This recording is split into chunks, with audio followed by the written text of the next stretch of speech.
Hello everyone, അസ്സലാമു അലൈക്കും. ഇന്ന് നമുക്കൊരു മട്ടൻ ബിരിയാണി ഉണ്ടാക്കിയാലോ? അപ്പോൾ നമുക്ക് ഒട്ടും സമയം കളയാതെ തന്നെ നമ്മുടെ വീഡിയോ കണ്ടു നോക്കാം. ഞാനിവിടെ 1.5 കപ്പ് അരി നന്നായി കഴുകിയ ശേഷം അരമണിക്കൂറായി വെള്ളത്തിലിട്ട് വെച്ചിട്ടുണ്ട്. 1/2 കിലോ മട്ടനാണ് ഞാൻ എടുത്തിട്ടുള്ളത്. അത് ഉപ്പും മഞ്ഞളും ചേർത്ത് പ്രഷർ കുക്കറിൽ 2 വിസിലും വരെ മീഡിയം ഫ്ലെയിമിലിട്ട് വേവിച്ചെടുത്തതാണ്. ഇനി നമുക്ക് നമ്മുടെ ബിരിയാണി റൈസ് തയ്യാറാക്കാം.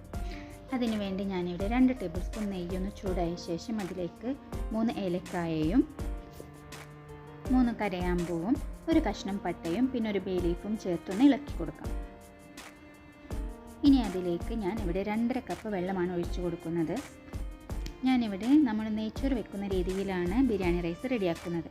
അതുകൊണ്ട് തന്നെ ഇവിടെ 1.5 കപ്പ് അരിക്ക് ഞാനിവിടെ 2.5 കപ്പ് വെള്ളമാണ് എടുക്കുന്നത്. 3 കപ്പ് വെള്ളം തികച്ചെടുക്കുന്നില്ല. 1/2 ഗ്ലാസ് കുറച്ച് 2.5 ഗ്ലാസ് എടുക്കുന്നുള്ളൂ. പിന്നെ അതിലേക്ക് 1 ടേബിൾ സ്പൂൺ ഉപ്പും കൂടി ചേർത്ത ശേഷം ഇതൊന്ന് തിളപ്പിച്ചെടുക്കാം. വെള്ളം ഇപ്പോൾ നന്നായി തിളച്ച് വന്നിട്ടുണ്ട്. ഇനി നമുക്ക് അതിലേക്ക് കുതിർത്ത് വെച്ചിരിക്കുന്ന അരി ഇട്ട് കൊടുക്കാം.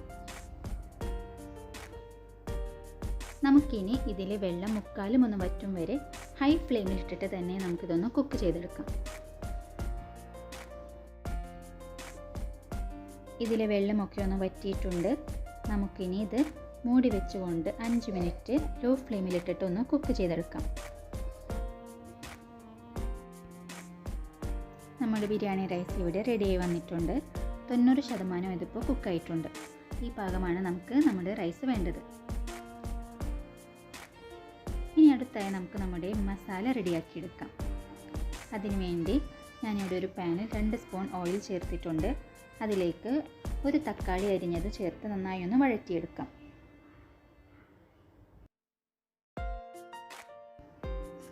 തക്കാളി നന്നായി വഴറ്റിയ ശേഷം അതിലേക്ക് ഇഞ്ചിയും വെളുത്തുള്ളിയും പച്ചമുളകും മല്ലിയിലയും പുതിനയും ചേർത്ത് അരച്ച് പേസ്റ്റ് ആക്കിയത് ഞാനിവിടെ ചേർത്ത് കൊടുക്കുന്നുണ്ട്. ഇനി ഇതിൻ്റെ പച്ചമണമെല്ലാം മാറും വരെ ഒരു 2 മിനിറ്റ് നമുക്കിത് നന്നായി ഒന്ന് സോട്ട് ചെയ്തെടുക്കാം.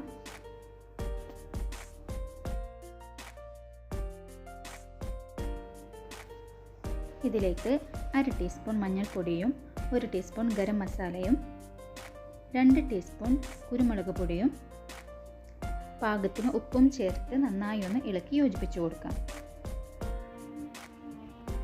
ഇതിലേക്ക് 1 കപ്പ് തൈരും കൂടി ചേർത്ത് നന്നായി ഒന്ന് ഇളക്കി യോജിപ്പിച്ച് 2 മിനിറ്റോളം ഒന്ന് മീഡിയം ഫ്ലെയിമിൽ തന്നെ ഒന്ന് കുക്ക് ചെയ്തെടുക്കാം.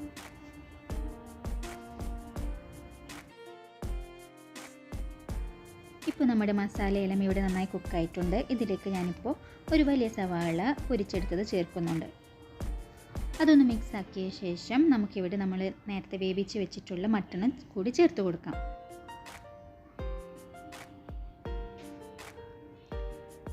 അതൊന്ന് മിക്സ് ചെയ്ത ശേഷം ഒരു മീഡിയം ടു ലോ ഫ്ലെയിമിലിട്ട് 5 മിനിറ്റോളം നമുക്കിതൊന്ന് കുക്ക് ചെയ്തെടുക്കാം. നമ്മുടെ മട്ടണും മസാലയും നന്നായി ഒന്ന് യോജിച്ച് വരാൻ വേണ്ടിയാണ് അങ്ങനെ കുക്ക് ചെയ്യുന്നത്. ഇപ്പം നമ്മുടെ മട്ടൺ മസാല ഇവിടെ റെഡി ആയിട്ടുണ്ട്. ഇനി നമുക്ക് നമ്മുടെ ബിരിയാണി ഒന്ന് അസംബിൾ ചെയ്ത് കൊടുക്കാം. അതിനുവേണ്ടി ഞാനിവിടെ ഫസ്റ്റ് ലെയറായിട്ട് കുറച്ച് റൈസ് ഇട്ട് കൊടുത്തിട്ടുണ്ട്. അതിന് മുകളിൽ കുറച്ച് മല്ലിയിലയും പുതിനയും 1 ടേബിൾ സ്പൂൺ നെയ്യും 1 പിഞ്ച് ഗരം മസാലയും കൂടി ഇട്ട് കൊടുത്തിട്ടുണ്ട്.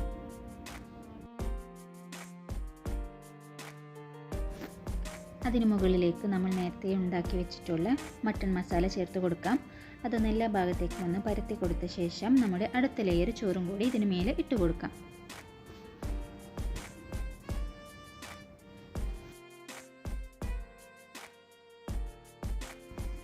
അതൊന്ന് എല്ലാ വശത്തേക്കും ഒന്ന് സ്പ്രെഡ് ചെയ്തെടുത്ത ശേഷം നമ്മൾ ആദ്യം ചെയ്ത പോലെ തന്നെ കുറച്ച് മല്ലിയിലയും പുതിനയും പിന്നെ കുറച്ച് ഫ്രൈഡ് ഓണിയനും പിന്നെ 1 പിഞ്ച് ഗരം മസാലയും 1 ടേബിൾ സ്പൂൺ നെയ്യും പിന്നെ ഈ സമയത്ത് ഞാൻ 1 ടേബിൾ സ്പൂൺ ചെറുനാരങ്ങാ നീരും കൂടി ചേർത്ത് കൊടുക്കുന്നുണ്ട്.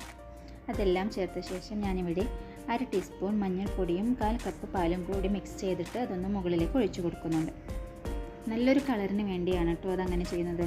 ഇനി നമുക്കിവിടെ അതൊന്ന് അടച്ചു മൂടി വെച്ച് 10 മിനിറ്റ് ഒന്ന് ലോ ഫ്ലെയിമിലിട്ട് കുക്ക് ചെയ്തെടുക്കാം.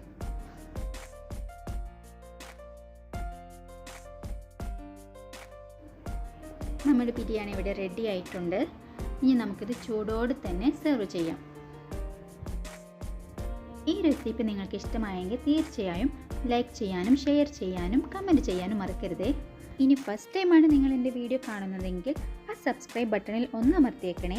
ശേഷം ബെൽ ഐക്കൺ കൂടി എനേബിൾ ചെയ്ത് അതിൽ ഓൾ എന്ന ഓപ്ഷൻ കൂടി സെലക്ട് ചെയ്താൽ എൻ്റെ എല്ലാ വീഡിയോസും നിങ്ങൾക്ക് അപ് ടു ഡേറ്റ് ആയിട്ട് തന്നെ ലഭിക്കും. അടുത്തൊരു വീഡിയോവുമായി വരും വരെ ബൈ.